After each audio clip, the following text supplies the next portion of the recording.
how to fix Epic Games cloud syncing error. So I'm going to show you two methods. For the first one, we want to exit out of Epic Games. Click on our taskbar here. Right click on it. Go to Task Manager. And then here we want to find Epic Games and just close it. So Epic Games Launcher and Task. Now open up your computer search for Run.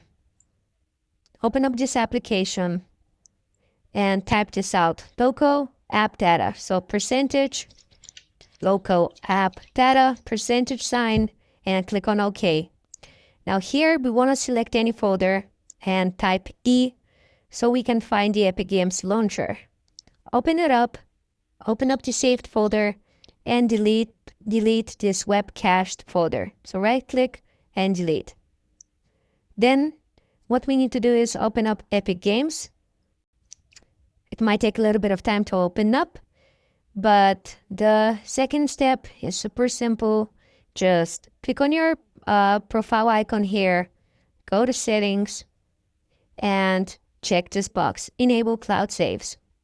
After we have done this, we should successfully fix the cloud sync error on Epic Games. Leave a like and sub if this worked, and I'll see you next time.